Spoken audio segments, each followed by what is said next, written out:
All right, this is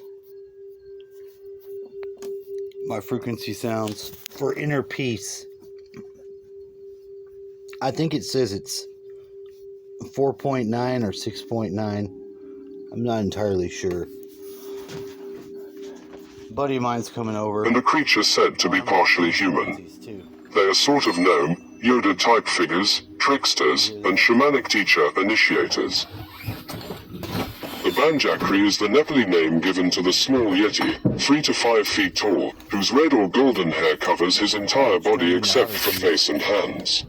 For everyone except Kitty Cat. According to legend, Banjakri live in forests and caves and kidnap young candidates, typically between 7 and 20 years of age, to initiate into shamanism. Only those youths who are Choco pure, in body and heart are retained for teaching, ideally for 30 days, before being returned to the place from which they were initially abducted. Candidates with physical scars or impure hearts are released quickly, often violently, thrown from the Banjakri's cave, or worse, captured by his big and ferocious wife, the Banjakrini, who desires to cannibalize the young initiate. My dad did. I told him that I was going to take...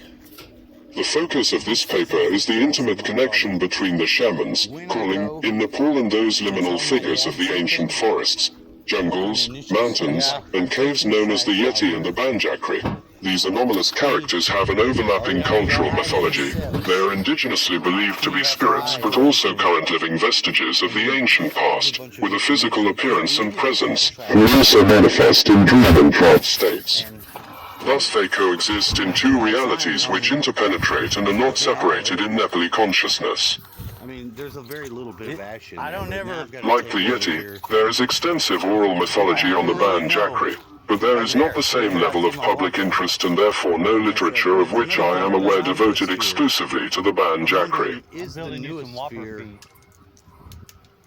However, a few very interesting descriptions of Banjakri initiatory encounters are given in Hitchcock and Jones, 1976, from the Limbut Sagant, 1976, from shamans living in the Kalimpong area near the Nepal-Indian border, MacDonald, 1976, and the Solakumbu Sherpa Paul, 1976.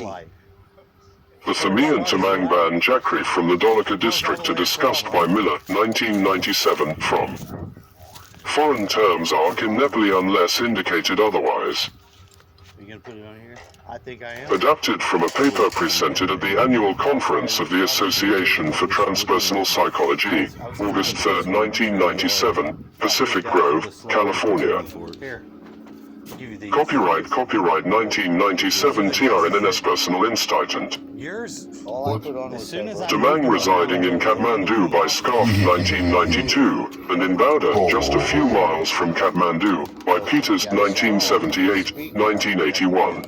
Uh-oh, we got Magenta. The Yeti is not a missing link, as some early anthropologically minded persons believed, but the primary character in a vast oral tradition about becoming a shaman, something I have encountered repeatedly over 20 years of investigating shamanism in Nepal.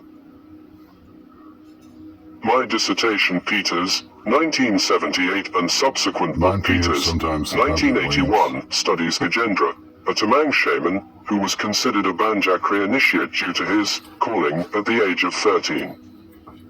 Since that time, I have heard many other stories about the initiatory encounters of future shamans with Banjakri. These personal accounts come from individuals from various Nepali ethnic groups including Tamang, Hilimbu Sherpa, Magar, Gurung, or Bhotia, La, of Tibetan ethnicity, as well as from Hindu sweeper and tailoring castes. Despite cultural differences and personal embellishments, their stories are virtually the same.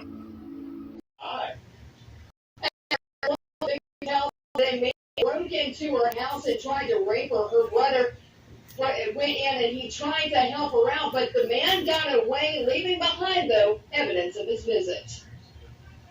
Kelly Dodson was asleep with a little girl inside their apartment on Webster Drive when I was attacked by some idiot from out here in the projects. Dodson says her attacker used a garbage can to climb onto the unit's ledge, open the upstairs window, and then he got in bed with her. He tried to rape me. He tried to pull my clothes off. Dodson struggled with her attacker, knocking over items in her bedroom. Antoine Dodson heard his sister scream and ran to help. Well, obviously, we have a rapist in Lincoln Park. He's climbing in your windows. He's snatching your people up, trying to rape them. So y'all need to hide your kids, hide your wife, and hide your husband because they're raping everybody out here. The attacker got loose and went out the upstairs window, but he did leave something behind. We got your t-shirts and the left fingerprints and all. You are so dumb.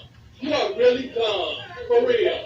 A crime scene investigator photographed the trace of the that stands erect. The Tibetans also call it meet, which means bear man. It may also be derived from the Tibetan Yer Teb, meaning man of the high snow mountains, Madhupurya and Kumar, 1993. The Tibetans sometimes call it Meto, unwashed Kangini, snowman, translated by Newman in 1921 as abominable snowman, Madhupurya and Kumar, 1993. According to the Sherpa, the term comes from Yarb Rock and Taveman, thus, Rockman, or Cliff Dweller, Pandi, 1994. However, Norbu in Norbu and Turnbull, 1972, says that Yeti is not originally a Tibetan word. Some believe it derives from the Sanskrit Yaksha, a being of superhuman strength with thick hair covering their bodies. It is half human and half beast, with both a wild nature and intelligence. Gupta and Nath, 1994. Another view is that Yeti is derived from Yati, a Hindu hermit who retreats from the world and into the forests and caves, living without fire, protection, or human comforts in pursuit of emancipation from worldly bondage. Lal, 1988a.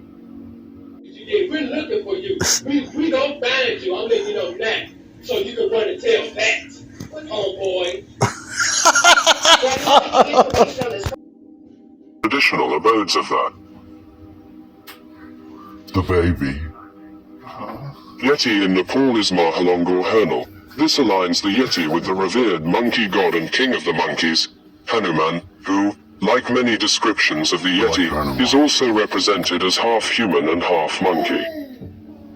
Hanuman is endowed with magical powers, can change his shape, and fly like the shaman.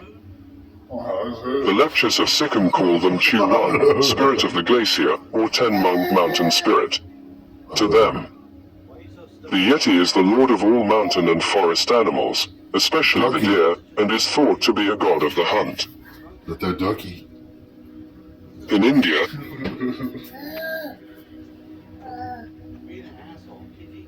Is that it? You know that? You don't give a fuck? Well, they just stopped my Banjakru video. You can see here, I'm over there. I'm actually sitting down now. I'm not in front of that thing where I was when I was I there. don't give a fuck. See the world's... I've got this spindle kicked in. It's a dream apparatus. It threads the threads on its own. I can't get it to stop even if I wanted to.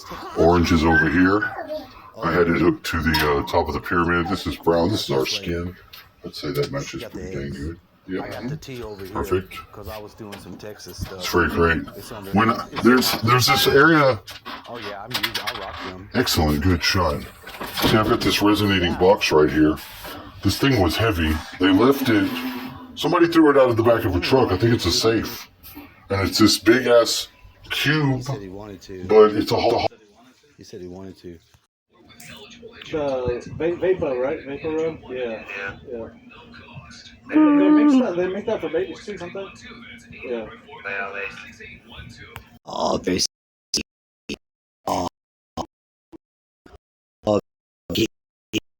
Tiger Bomb. Oh, Tiger Bomb. Tiger Bomb go boom.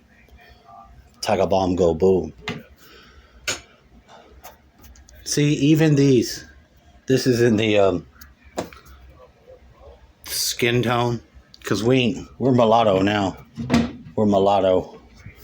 We got the pyramid action going on in here. Now we're going to insert frequency action. Frequency and pyramid action.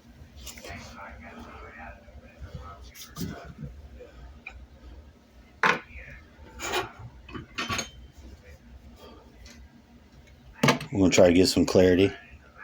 We'll try to get that clarity.